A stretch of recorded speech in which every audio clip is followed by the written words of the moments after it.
IHMS.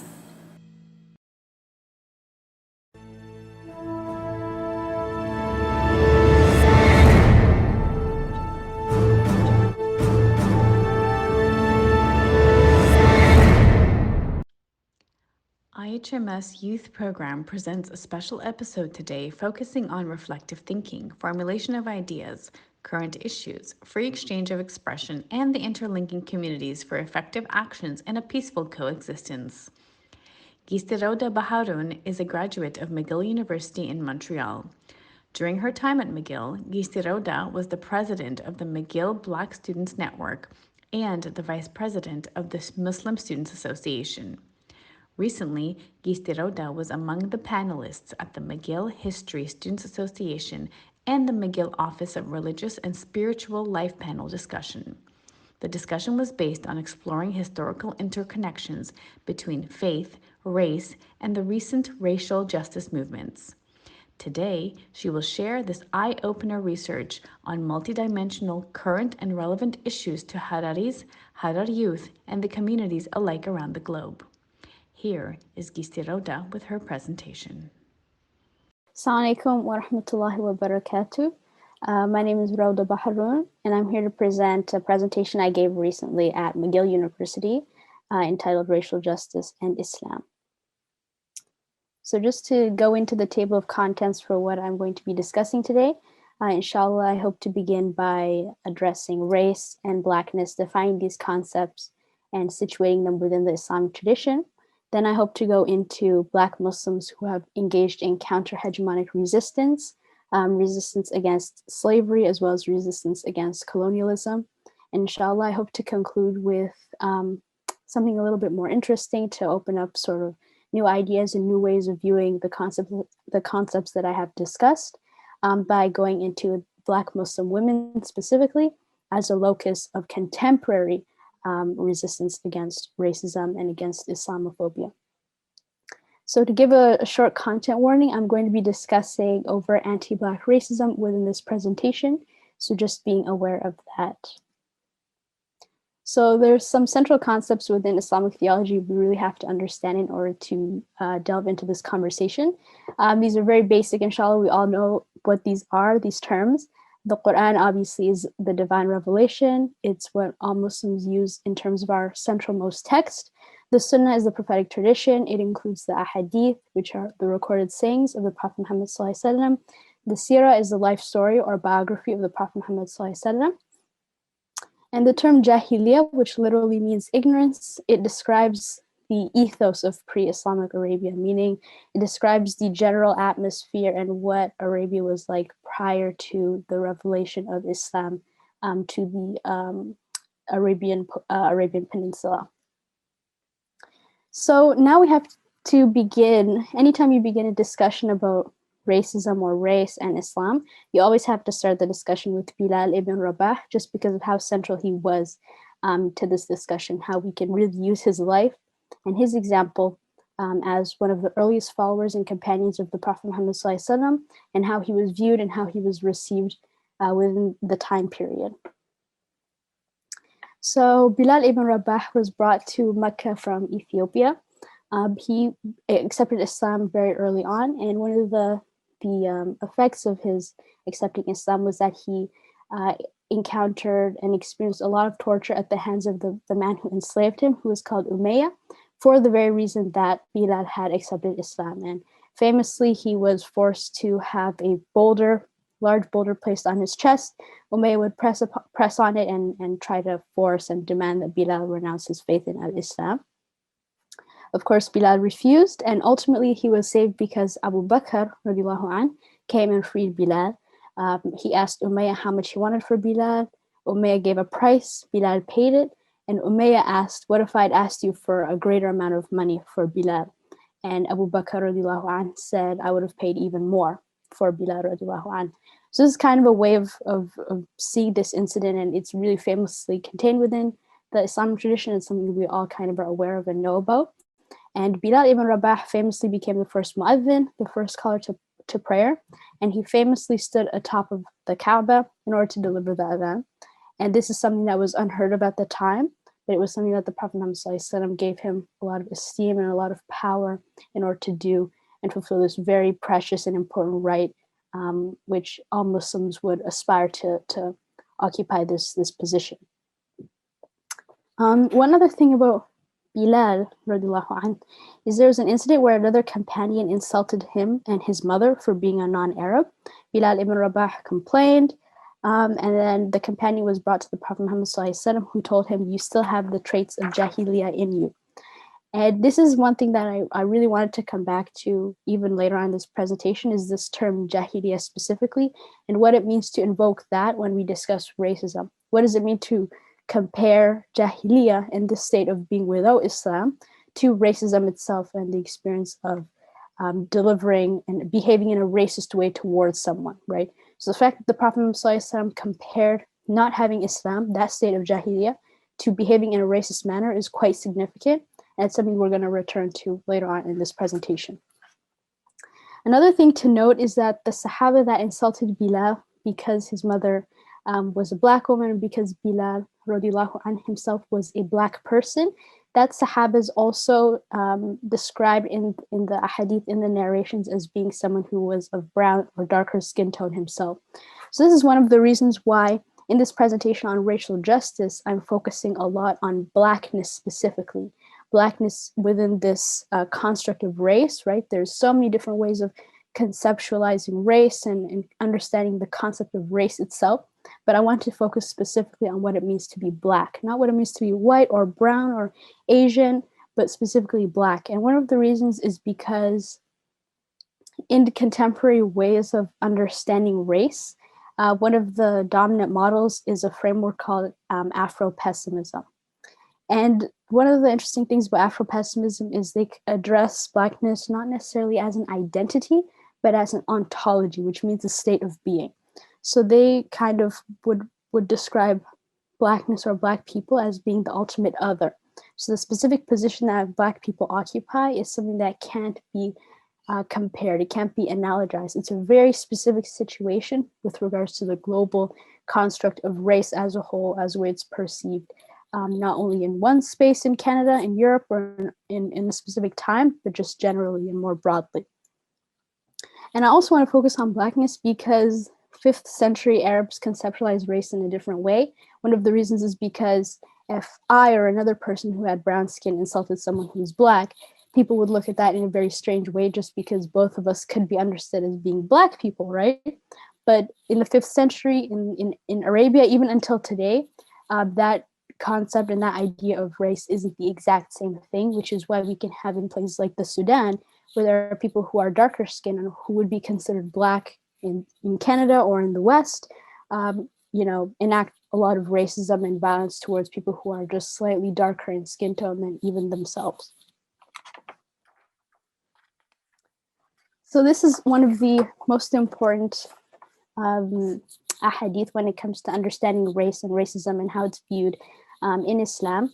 And this comes from the last sermon of the Prophet Muhammad ﷺ. Just like everything in this presentation, all the citations are included at the bottom of each slide if you want to go back and find the specific thing that I am referencing.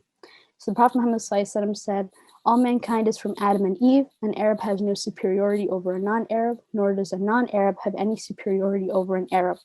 Also, a white person has no superiority over a Black person, nor does a Black person have any superiority over a white person, except in piety and good action.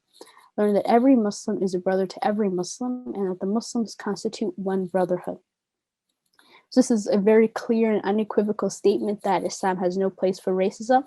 And in essence, there is no superiority between a person based on the color of their skin, which is a concept that Christians had to wrestle with during the transatlantic slave trade, where they believed, for instance, that Black people are inherently inferior, right? So Prophet Muhammad ﷺ in 1400s, so several centuries prior, was saying quite clearly that there is no difference, there is no superiority, and that just does not exist within the religion of Islam. So a very popular television show called Roots described the life of a slave or an enslaved person called Kunta Kinte. And one of the things about this show, it was kind of a dramatized from Alex Haley, who also co-wrote this book, the autobiography of Malcolm X, which we'll come back to later on in this presentation as well. So Alex Haley wanted to understand his heritage and how his ancestors came to the United States as people who were enslaved. So he wrote Roots and centered Kunta Kinte as the character. He's fictional, but it's based on what might have happened to his own ancestors and how they were brought to the United States as slaves. So in this article that I've cited below, the quotation describes kind of what's happening at the beginning of this program, right? So Kunta Kinte is lying prone, squeezed into a tiny space, packed with hundreds of other tortured Black bodies. Humiliated, he turns to a warrior from his village in Gambia who is chained alongside him on the roiling ship and shouts aloud that he is still a man, as though the words themselves made it true. The warrior turns to him and says, Kunta, Allah sees, he understands, he knows you are a man. So this is one of the most central and important things that Islam or religion in general gave to people who were slaves and who were experiencing really the dramatic violence that was part of the system of slavery in the transatlantic region of the world, where you're basically stripped of your humanity, you're stripped of the fact that you are a person and you're about to be sold like chattel. But one of the things that him being a Muslim and him just having this faith and conviction in Allah subhanahu wa ta'ala did was it gave him this assertion in his humanity and in his manhood, right? So he didn't have to say and say that out loud that he's still a man, because Allah subhanahu wa ta'ala already knows that he's a person. Allah subhanahu wa ta'ala, by creating him and making him a man, it's already, there. It's already a given that he's a human being, right?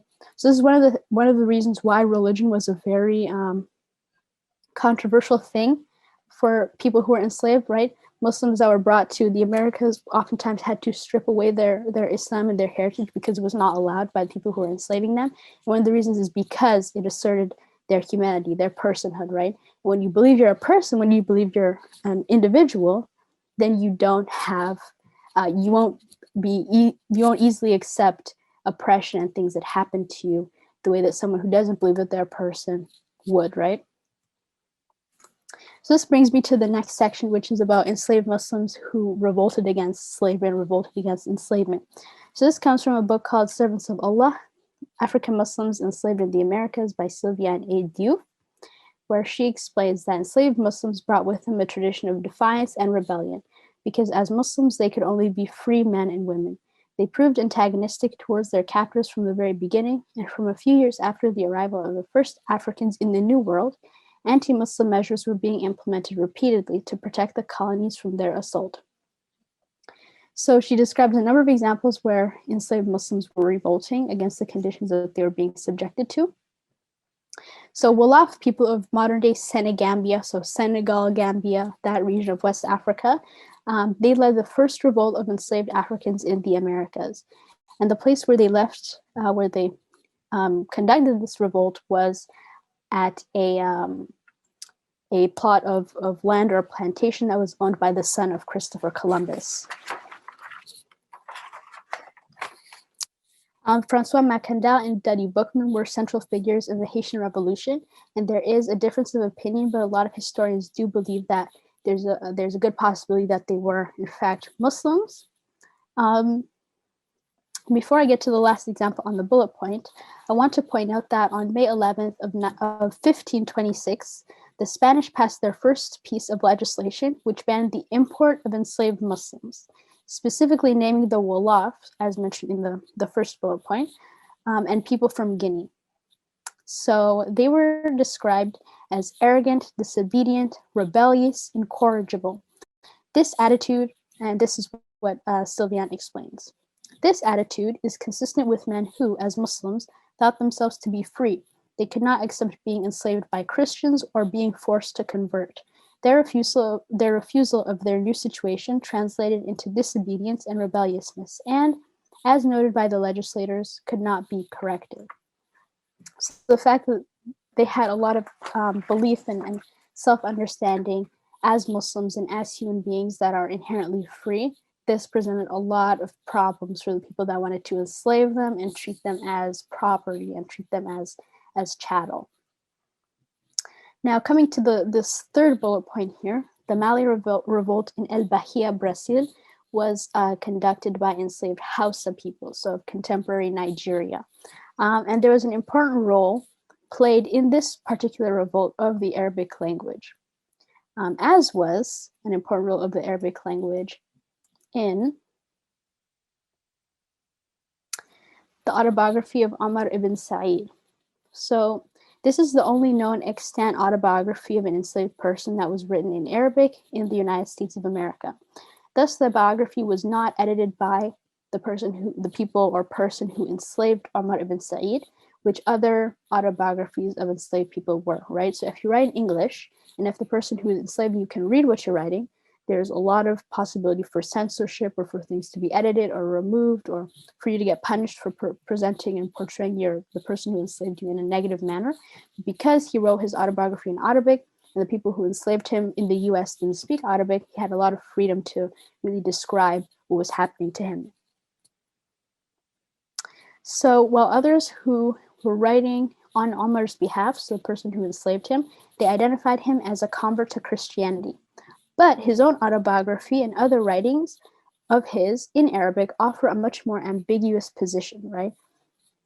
So there's a passage in his autobiography where he praises Jesus, and the translation into English of our Lord Jesus doesn't encapsulate the uses of the typical honorific title of our Lord. So in essence, when he describes Isa alayhi salam, he doesn't say Sayyid, he doesn't say Rabbi, he doesn't use the word Rab, which would be God or Lord, to describe Isa, but he, uses the term Sayyidina, which Muslims would use to describe Isa alayhi salam. So we can see kind of there's a little bit of a difference. If he was a true Christian, he would be describing Isa alayhi salam using the words that would refer to God Almighty, right? Rab specifically. But because he uses Sayyidina, which is a term Muslims would use, where it's an honorific title, it designates respect, but doesn't designate worship, right? We don't worship Isa alayhi salam as God. That's why there's a more ambiguous position.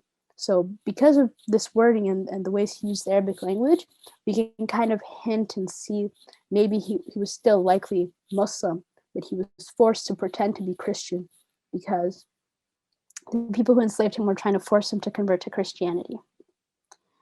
So some historians analyze his autobiography as writing to two audiences. So he's writing to a Christian audience as well as a Muslim audience. So the Muslim audience are people who would understand his Quranic literary devices as well as his subtext. So Amr ibn Sa'id was a very well-educated man. He studied the Arabic language. He studied a lot of the Quran before he was kidnapped and stolen and brought to the United States. So one of the reasons why people who are historians look at this and say that, there must have been something deeper at hand is because of how well educated he was. He had a great command of the Arabic language. He had a lot of understanding of the Quran and about Islam. So he must have been trying to tell us something. So this screenshot that I put as well next to his picture is the very opening of his autobiography, where he begins by writing out the entirety of Surah Al-Mulk. So this is an interesting thing because within the autobiography itself, he's describing his slave masters and he's also explaining how kind they were to him. So on the surface, it may seem like his document is tolerant towards slavery or is tolerant towards the conditions he's under.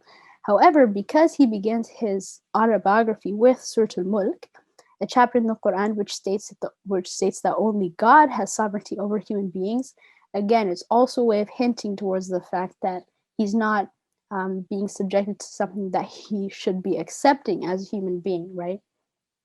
تبارك الذي بيده الملك وهو على كل شيء قدير, right? So it's that even just that opening of Surah Al-Mulk is really describing how Allah subhanahu wa ta'ala is one who has dominion over all human beings, over all of creation.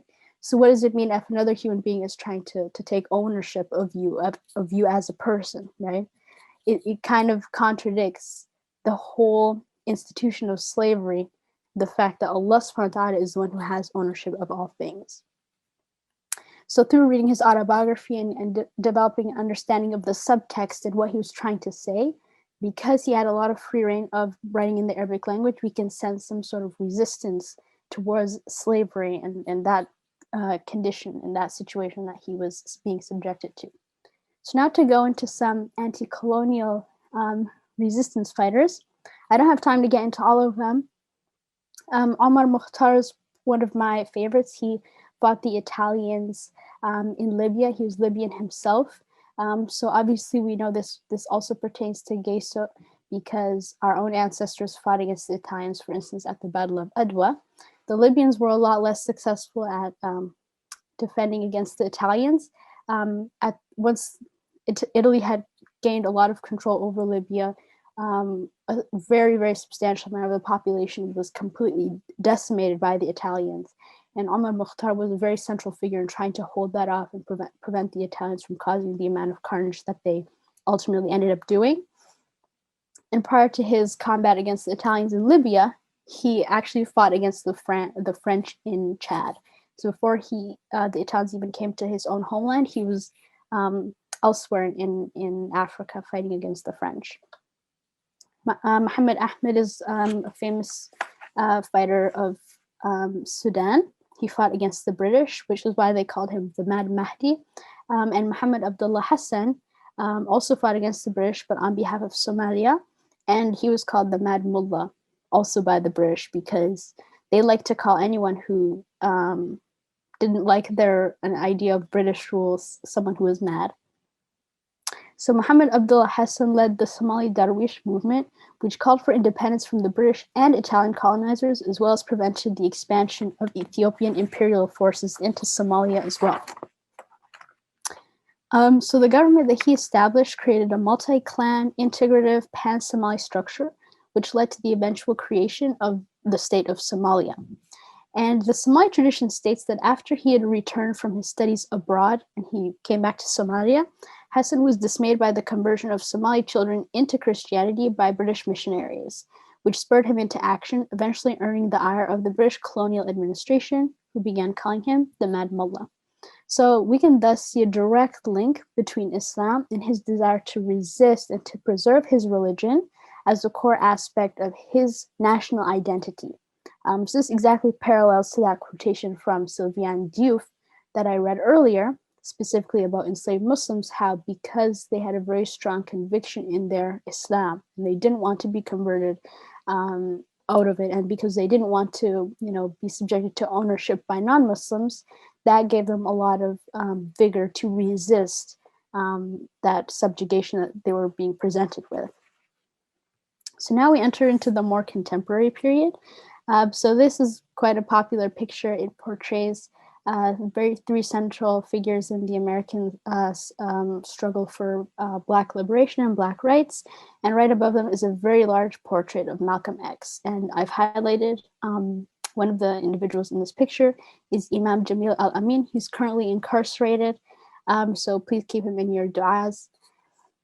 So Imam Jamil al-Amin, who also that I just mentioned, he was interviewed by a professor called Dr. Michael Sawyer, who wanted to describe and map out the political philosophy of the Black Panther Party, which was a very central party which advocated for a number of different social issues and political issues that were facing Black people, specifically during the 1970s and 60s as well. And Imam Jamil Amin, this is a quote from him, that Malcolm X was the first political person in this country that I really identified with. And his political philosophy really formed the backbone of the Black Panther Party in terms of he offered them a lot of inspiration, and a lot of their own work that they carried out was taken from his own tradition, from Malcolm X's own tradition. And one of the reasons why Malcolm X is so popular is because he offered a different way of resisting against the oppression of Black people in the United States that wasn't the same thing as nonviolent struggle. So one of the criticisms that Malcolm X had of Dr. Martin Luther King Jr. and other individuals who were involved in nonviolent civil disobedience is because it doesn't make sense to, if someone responds to you with violence, to not respond with violence. And this is very in line with Islam, where we advocate for self-defense, right? If someone is harming you, whereas Christianity says to turn the other cheek, Islam doesn't say you have to subject yourself to this violence, Islam says you have a right to resist and you have the right to defend yourself, right? You don't aggress upon someone else, but you defend yourself if it's necessary. And that was precisely the philosophy that Malcolm X himself took. And this later on formed the philosophy of the Black Panther Party in the United States. And the Black Panther Party formed a very crucial challenge of the U.S. government's basically aggression against Black Americans within the U.S., but that's entirely a different and very long discussion in itself. But specifically what I wanted to point out is that Malcolm X, in numerous places in his autobiography, describes how Islam in its own values really shaped the way he viewed race and viewed his own situation as a Black individual and as a person who was trying to fight and defend other Black individuals in the United States, which presented segregation, which presented lynchings, and a number of other social and political injustices of that time period. One of the things that he would criticize, and he mentions this, I believe, twice in this book, is the Christian philosophy that Black people were being presented with is no matter how much suffering you encounter in this life, ultimately in the afterlife, you will have your pie in the sky, so to speak. You'll have, what's coming to you, the beneficial thing that you have, been waiting for all your life, but it will only be in the akhirah, basically. It won't be in this life. But this contradicts a belief we have in Islam. So this is an ayah from Surah Al-Qasas, and the important takeaway from this is وَلَا تَنْسَ نَصِيبَكَ, right? Do not forget your share from this world. So the entire ayah is seek the reward of the hereafter through what Allah subhanahu wa ta'ala has given to you, and do not forget your share from this world. So while, of course, we believe in the akhirah, it's one of the things that without which you can't be a Muslim if you don't believe in the akhirah, we do believe that you have a right to this world as well, right? If you're facing oppression, you don't just silently accept it and say, well, in the akhirah, I'll get, my dues. You also have to make an effort to resist that oppression in this contemporary current life experience that you are encountering as well. And this is one of the reasons why Malcolm X found the zeal and the energy to fight the oppression that he and his people were experiencing at that time period. Another thing, another way that Islam, for instance, shaped his own worldview, and this is very famously known, is when he went and took the Hajj pilgrimage. And this is a quotation from a very famous letter he wrote following the Hajj pilgrimage that he made. He also includes it in this book. There were tens of thousands of pilgrims from all over the world. They were of all colors, from blue-eyed blondes to black-skinned Africans, displaying a spirit of unity and brotherhood that my experiences in America had led me to believe never could exist between the white and the non-white. America needs to understand Islam because this is the one religion that erases from society the race problem. Throughout my travels in the Muslim world, I have met, talked to, and even eaten with people who in America would have been considered white, but the white attitude was removed from their minds by the religion of Islam. I have never before seen sincere and true brotherhood practiced by all colors together, irrespective of their color. You may be shocked by these words coming from me, but on this pilgrimage, what I have seen and experienced has forced me to rearrange much of my thought patterns previously held, and to toss aside some of my previous conclusions. This was not too difficult for me. Despite my firm convictions, I have always been a man who tries to face facts and to accept the reality of life as new experience and new knowledge unfolds it.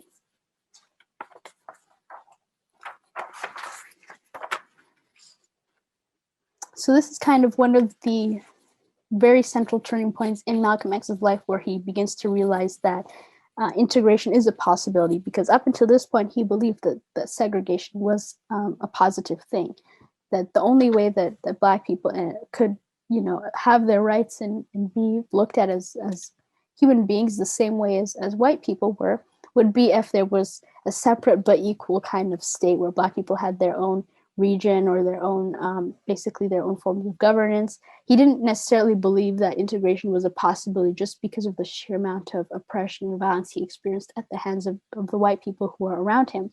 But following Hajj, he realized that, well, this is a possibility. We can, stand shoulder to shoulder and pray as brothers and sisters in Islam if we're all united under the same Ummah umbrella. And he really began to see Islam as the cure and the remedy for the racism that he experienced in the United States. Here is a quotation from this book as well. So, reflecting on his life leading up to prison, as well as his encounter with the Nation of Islam, which was the proto-Islamic group he was in prior to joining mainstream Sunni Islam, Malcolm X writes, "I had sunk to the very bottom of the American white man's society, when soon now in prison, I found Allah and the religion of Islam, and it completely transformed my life." So again, we can kind of see he describes this in a way of jahiliyyah, right? So prior to being a Muslim, he was really at the lowest rungs of his society, right? He was in prison. But because of Islam, once he had left his stage of jahiliyyah, he really found a new way of looking at the world and of situating himself within his country and paving a path for himself. So this is one of the quote. This next section that I'm going to read is a quotation from Dr. Michael Sawyer text, which is called the Philosophy of Malcolm X. So Malcolm's autobiography is a testament to his existential and epistemic reinterpretations, including his conception of his pre-Islamic life as the personification of evil. Reminiscent of Jahiliyyah in the sense of distinguishing your pre- and post-Islamic self and the related sentiments of shame, disavowal, etc. that have accompanied the former. So essentially, he kind of makes a very strong distinction between his life before entering Islam, his life afterwards, which kind of aligns with this idea of Jahiliyyah that I was discussing. So I remember, as a child reading the autobiography of Malcolm X in that section when he reaches Hajj, and I saw it as a little bit sort of naive, right? Because as Muslims, we experience racism at the hands of other Muslims all the time, right? So how could it be that just the fact of being Muslim can erase all of this whole experience of racism? And I found that, Malcolm X had already faced this issue before. So this section in this slide is taken from Islam in Black America, the Religious Life of Malcolm X, where he was interviewed, and you can kind of see that this idea that I'm trying to present. So in his final interview, conducted via correspondence with the Geneva-based Al-Muslimun magazine, Malcolm reaffirmed his commitment to his kin when confronted with the racially agnostic Sunniism of his interlocutor. So this is what he asked him. Is it true that even after your breakaway from Elijah Muhammad, you still hold the black color as the main base and dogma for your drive under the banner of liberation in the United States?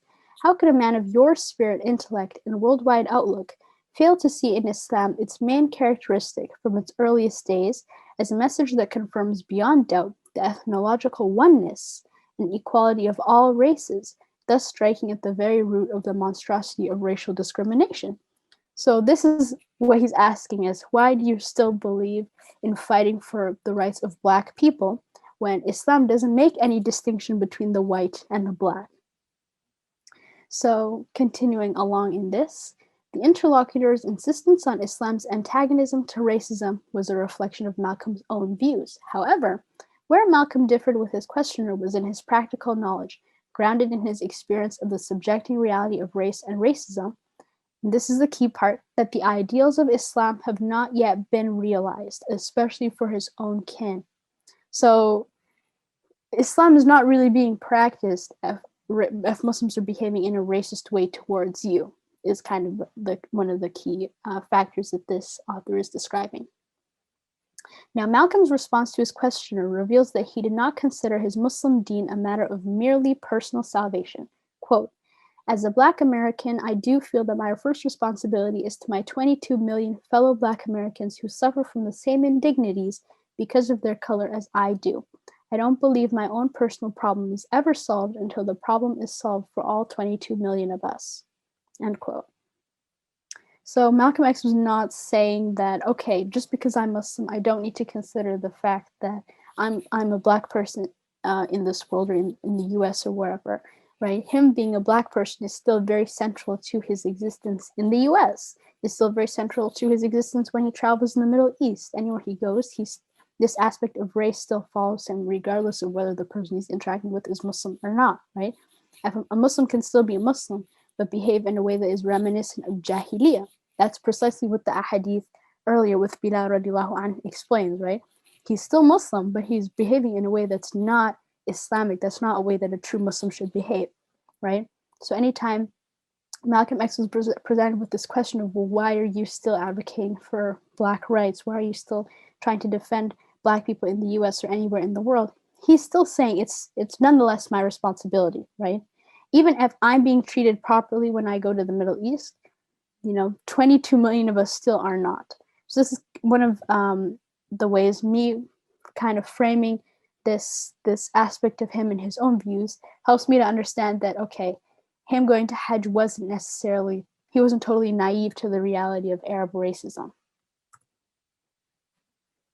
So continuing, but Malcolm went further. He insisted on Black American Muslims' right to deeper knowledge of their faith, which he contended is withheld from them by immigrant Muslim proselytizers, too often insensitive to the real conditions of America's Muslims. So this is kind of a common thing even until now, is when there are new converts to Islam that are Black converts, let's say from the Caribbean or from the United States, they aren't treated the same way that white converts are. And even until today, there's discussions about why there's so much dawah being given to white supremacists or former white supremacists, right? All the time on the news or on WhatsApp, you can find a former conservative, a former far-right politician converted to Islam.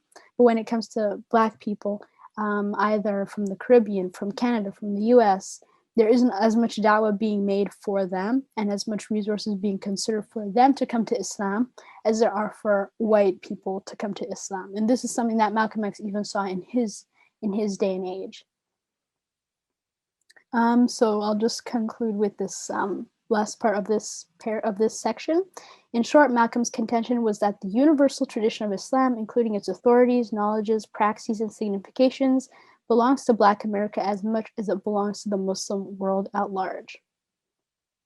Far from averting his critical gaze, Malcolm's identification as Sunni Muslim empowered him to launch a necessary critique of immigrant Sunnis' racial and political agnosia, where Malcolm's interlocutor expressed frustration at his abiding dedication to the Black color on the basis that such an affinity has no place in true Sunni Islam. The same dedication should be in fact read as one of the key continuities of Malcolm's Muslim life. All right.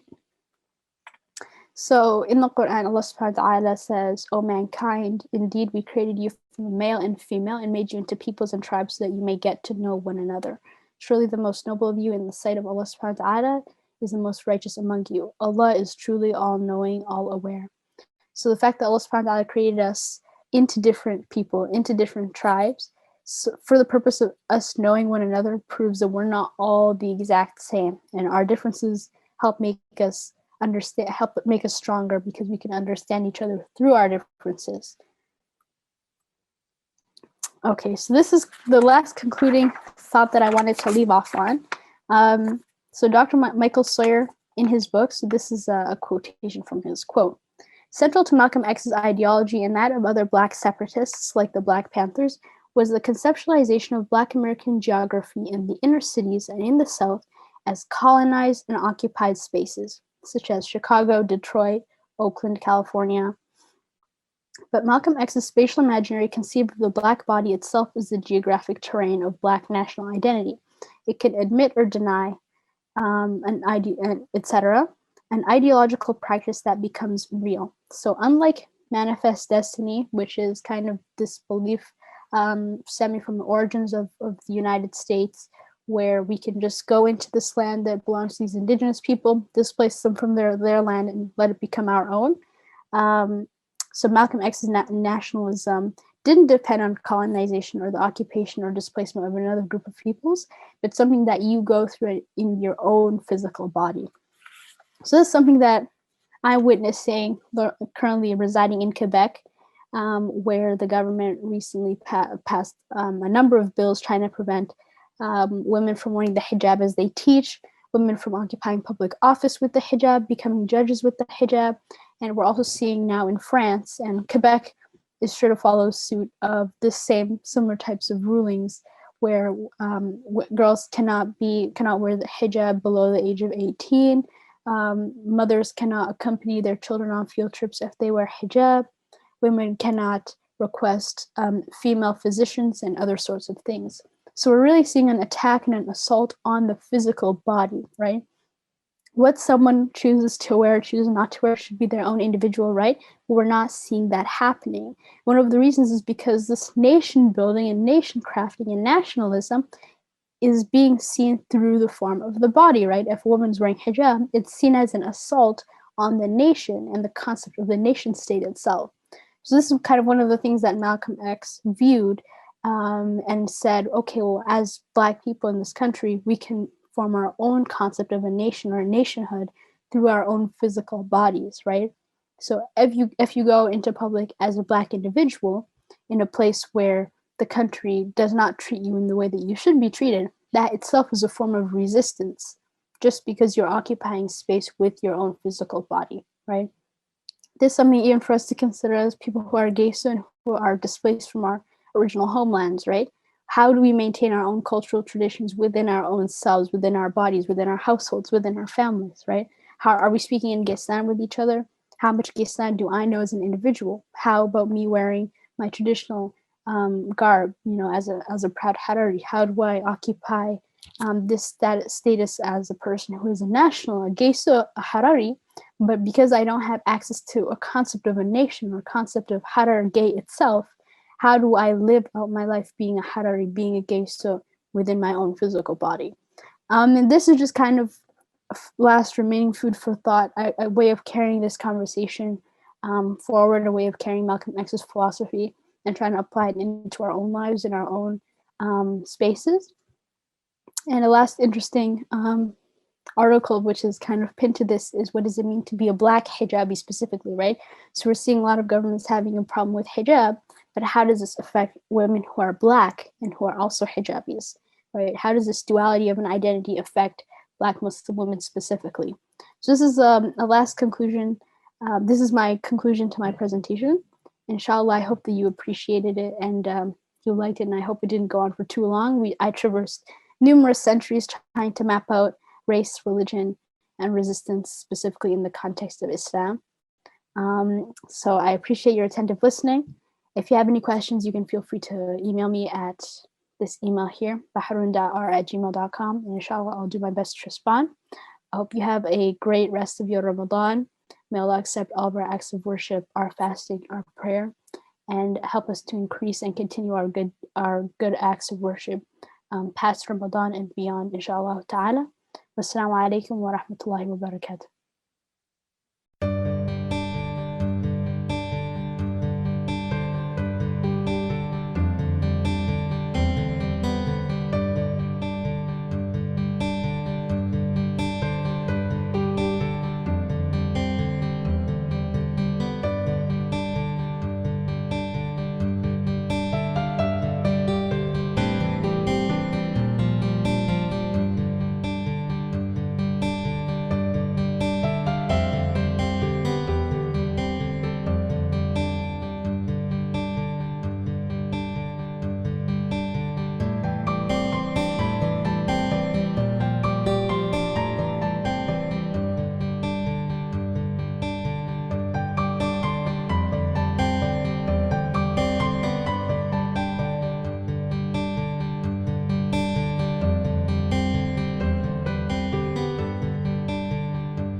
IHMS